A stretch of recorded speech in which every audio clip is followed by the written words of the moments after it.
Hello mga mare! Welcome to my mini vlog!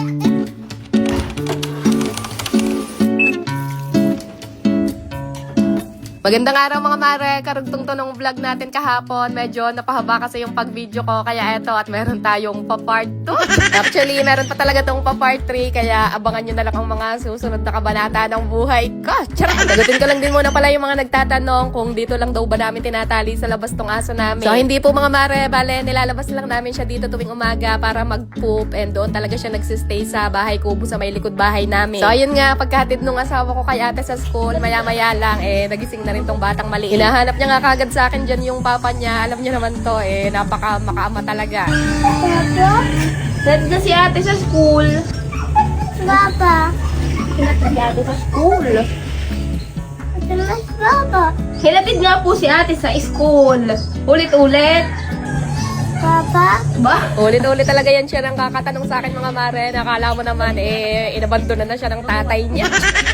Yan ka lang ha. Magsasalang lang naman ng labahan ha. Kalalayo ha. Kalalabas.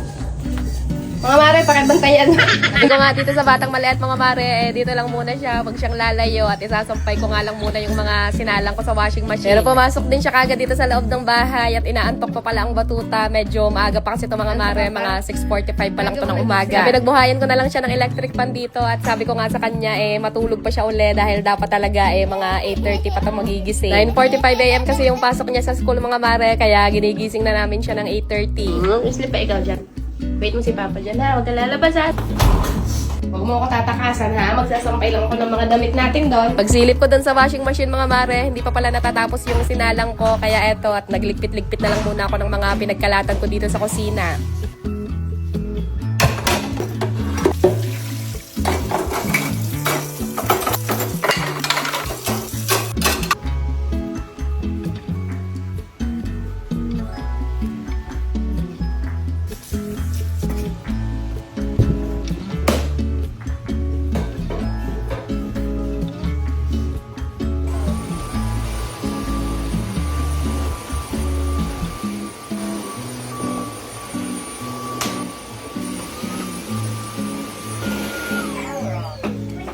Bale, itong mga nakasampay na damit dito sa loob mga mare, mga nilabahan ko na yan kahapon. Medyo basa-basa pa, kaya ayan, at nilipat ko lang din muna dito sa labas. Medyo makulimlim kasi dito sa lugar namin itong mga nakaraang araw. Medyo nag-uulan-ulan din at kapag kaganyan nga ang panahon, inaagad ko talaga kagad yung mga labahin namin. Nilabas ko lang din muna yung mga basura at pagsilip ko nga uli dito sa batang maliit mga mare, ayun, at nakatulog na pala uli. Na-miss nyo ba itong pangmalakasan kong washing machine na talaga namang hanggang ngayon hindi pa rin nasisira, kaya hindi ko pa rin talaga papalit-palitan.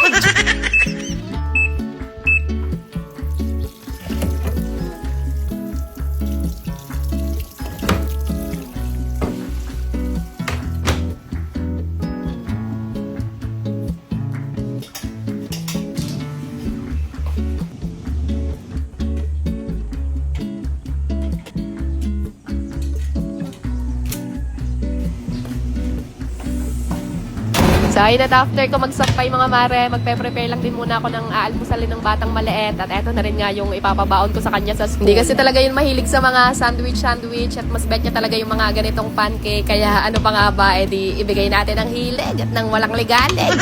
Nag-slice ko lang din pala siya ng grapes mga mare, tsaka ng orange.